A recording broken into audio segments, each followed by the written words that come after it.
جی ناظرین، آج ہم اپنے پروگرام اقلیتوں کا بھی ہے پاکستان میں، پاکستان کے اور مسلم لیگ نون کے ہر دل عزیز ایم پی اے طارق گل صاحب کے ساتھ ہیں، اور ہمارے ساتھ اس وقت موجود ہیں مسیحا ملت پارٹی کے چیئرمین اسلم سوترا صاحب۔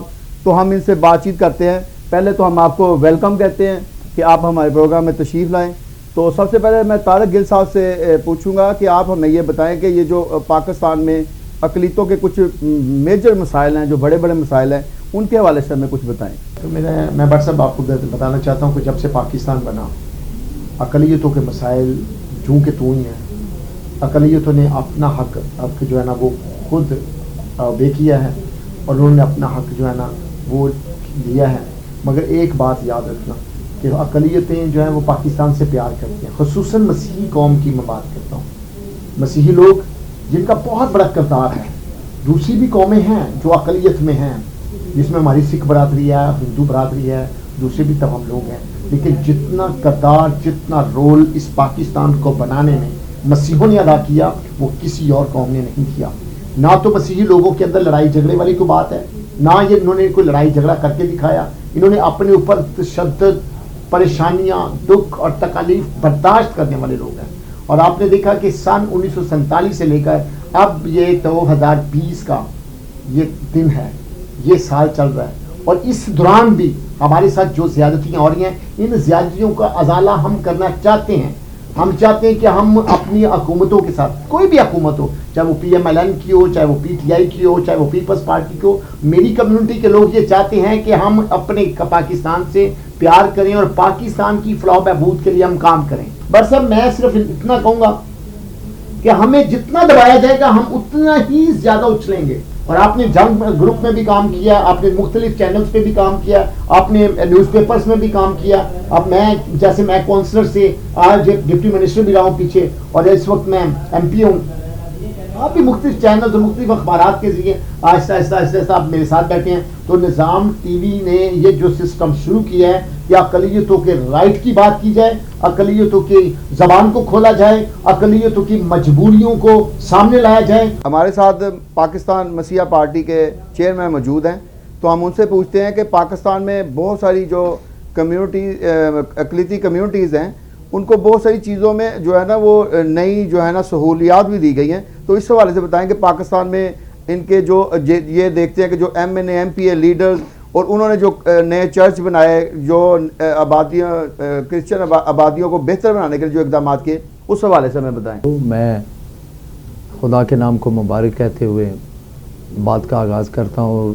شکر گزار ہوں نظام ٹی وی کا، جو اقلیتوں کے حوالے سے ہم کمزور کمیونٹی کے جو لوگ ہیں ان کو موقع فراہم کر رہے ہیں تاکہ ہم جو ہیں وہ اپنی مسائل جو ہیں وہ اجاگر کر سکیں۔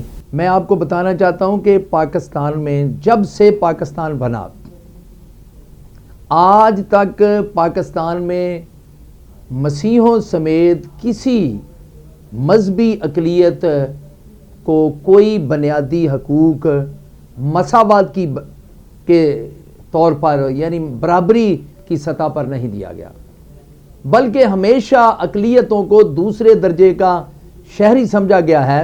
اقلیتوں کے ساتھ پاکستان میں ایک بہت بڑا ظلم ہوا، جو اب لوگوں کی سمجھ میں آ چکا ہے کہ جن لوگوں سے ان کے ووٹ سے آئین کے مطابق اپنے نمائندے منتخب کرنے کا حق چھین لیا جائے، اس سے بڑا ظلم کیا ہے؟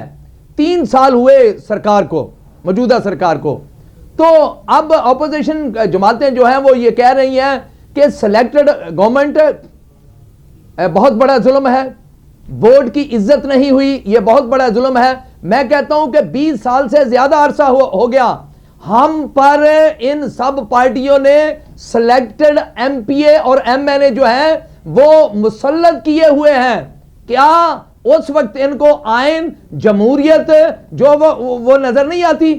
تو جو غلطیاں مسلم لیگ نون نے کی، پیپلز پارٹی نے کی، یا مشرف کے دور اقتدار میں ہوئی، اب یہ اسے نہ دہرائیں، بلکہ یہ فوری طور پر جو ہے اقلیتوں کو آئین کے مطابق اپنے ووٹ کے ذریعے اپنے نمائندوں کے انتخاب کا حق جو خفیہ رائے شماری کے ذریعے بہت ضروری ہے بلکہ لازم ہے، چونکہ آئین میں لکھا ہے کہ کوئی نمائندہ بغیر خفیہ رائے شماری کے، بغیر ووٹ کے جو ہے وہ عوانوں میں نہیں جا سکتا۔ اچھا طارق گل صاحب، یہ بتائیں کہ اس وقت جو نظام ہے نمائندوں کو، اقلیتوں کے نمائندوں کو چننے کا، اس سے بہت ساری اقلیتوں کے جو رہنما ہے وہ حامی نہیں ہیں، تو اس کو کیسا ہونا چاہیے اور اس وقت کیا چل رہا ہے؟ اس کو بہتر بنانے کے لیے آپ کے پاس کیا تجاویز ہیں؟ ایک بات یاد رکھیں، لیڈر سلیکشن کا ہو یا الیکشن کا ہو، لیڈر ہی ہوتا ہے، وہ اپنی قوم کی بات کرنا چاہتے ہیں چاہے جو کہہ سکتا ہے۔ میرا لیڈر ایک شہباز بھٹی ہے، وہ سلیکشن میں آیا تھا، وہ ایسے قوانین بنا گیا کہ سینٹ میں بھی ہماری سیٹیں بنا گیا اور 5% کوٹا بھی کر گیا، ہماری قوم کی ترقی ہو گئی۔ وہ سلیکشن میں آیا تھا۔ پیٹر جان سوترا الیکشن میں آیا، جے صالح الیکشن میں آیا، مامانویل ظفر الیکشن میں آیا، فادر روفن جولیس الیکشن میں آیا، کیپٹن ثناء اللہ الیکشن میں آیا، اور اس کے بعد طارق سی کیسر الیکشن میں آیا، کرنل ہربرٹ الیکشن میں آیا، لیکن ان سے وہ قوانین پاس نہیں ہو پائے۔ الیکشن ہو یا سلیکشن ہو، جرت ہونی چاہیے لیڈر کے اندر، لیڈر بولنے والا ہونا چاہیے، لیڈر قوم پرست ہونا چاہیے، لیڈر قوم سے پیار کرنے والا ہو تو پھر قومیں بنتی ہیں۔ وہ سلیکشن الیکشن ایک سائڈ پہ آئے گی، لیکن ایک بات یاد رکھیں، جب قوم کو ووٹ دینے کا رائٹ ملے گا تو قوم کی بات ہوگی، لیکن قوم کو اگر قوم کو ووٹ دینے کا رائٹ نہیں ہوگا تو قومیں برباد ہو جاتی ہیں۔ جس قوم کا لیڈر نہیں ہوتا اس قوم کا پھر پرسان حال کوئی۔ تو آپ کے لیڈر نواز شریف بھی ہیں، شہباز شریف بھی ہیں، اور اب تو مریم بھی اب نئی لیڈر ہیں، تو ان کے حوالے سے بتائیں یہ اقلیتوں کے لیے آپ نے کیا ان کو قریب سے دیکھا اور کیا ان کو پایا، یہ کتنا کام کرنا چاہتے ہیں؟ نواز شریف جو ہے نا وہ میری کمیونٹی کے لیڈر نہیں ہیں، وہ پاکستان میں رہنے والی ہر قوم کے لیڈر ہیں۔ میاں شہباز شریف کا بھی یہی کام ہے، وہ ایک بڑی پارٹی کے لیڈر ہیں، بڑی پارٹی کے قائدین ہیں، اور ہم سب کے سب لوگ ان کے کارکن ہیں۔ اور پاکستان مسلم لیگ نون کے اندر میں کام کرنے کے لیے کیوں اپنے آپ کو پیش خدمت کرتا ہوں؟ اس لیے کہ میاں شہباز شریف اور میاں نواز شریف کو پاکستان اور پاکستان کے پرچم سے پیار ہے، اور جو لیڈر میرے پاک وطن سے پیار کرے گا، جو لیڈر میرے پاکستانی پرچم سے پیار کرے گا، میں اس کی عزت بھی کروں گا اور اس کا وفادار بھی رہوں گا۔ اچھا سوتا صاحب، آپ یہ بتائیں کہ پاکستان میں جو اس وقت جو کرسچن کمیونٹی ہے ان کی مجموعی تعداد کیا ہے، اور پاکستان میں اگر اندازاً آپ کو پتا ہو کہ کتنے چرچ ہیں اور کتنے یعنی کمیونٹی سینٹر بنے ہیں، اور ان میں کتنا اضافہ ہونا چاہیے، اس حوالے سے؟ جی میں بتانا چاہتا ہوں کہ ابھی تک جو فگر ہے ہماری مردم شماری کی، ابھی 2017 میں جو مردم شماری ہوئی ہے ابھی تک وہ سامنے آ نہیں سکی، اس لیے ہم تو شور کر رہے ہیں کہ وہ مردم شماری آئے سامنے تاکہ ہمیں پتہ چلے کہ ہمارے تعداد کتنی ہے۔ اور چرچز کے حوالے سے میں بتانا چاہتا ہوں کہ ہمیں 75% چرچز کی ضرورت ہے۔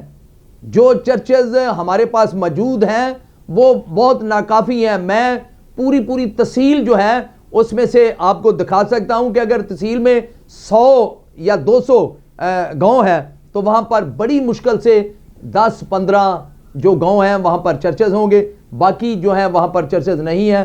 جی ناظرین، آپ نے طارق گل صاحب ایم پی اے اور مسیح ملت پارٹی کے چیئرمین اسلم سوتا صاحب کی باتیں سنی۔ ہم نے تو بڑا دل کھول کے ان کی باتیں سنی، اور ہمیں آج پہلی دفعہ ان کے مسائل کا مزید زیادہ پتہ چلا، تو ہم چاہتے ہیں کہ اس طرح کے مسائل کا ہمیں زیادہ سے زیادہ پتہ چل سکے، اور ہم نظام ٹی وی کے اس پلیٹ فارم سے ارباب اختیار کو، وزیر اعظم کو، وزرائے اعلیٰ کو، گورنرز کو اور پاکستان کے صدر مملکت کو، عام پبلک کو یہ بتانا چاہتے ہیں کہ جو ہمارے مسیحی بھائی ہیں ان کو کیا کیا مسائل درپیش ہیں اور ان کا حل نکالنا چاہیے، کیونکہ یہ بھی ہمارے ملک کے باشندے ہیں، یہ بھی ان کے بھی ہمارے برابر حقوق ہیں۔ تو ہم آئندہ بھی اپنے اس پروگرام کے ذریعے اپنی اقلیتوں کے مسائل کو اجاگر کرتے رہیں گے تاکہ ان کے مسائل کا حل ہو، اور یہ بھی خوبصورتی کے طریقے کے ساتھ محب وطن ہو کر پاکستان میں رہ سکیں۔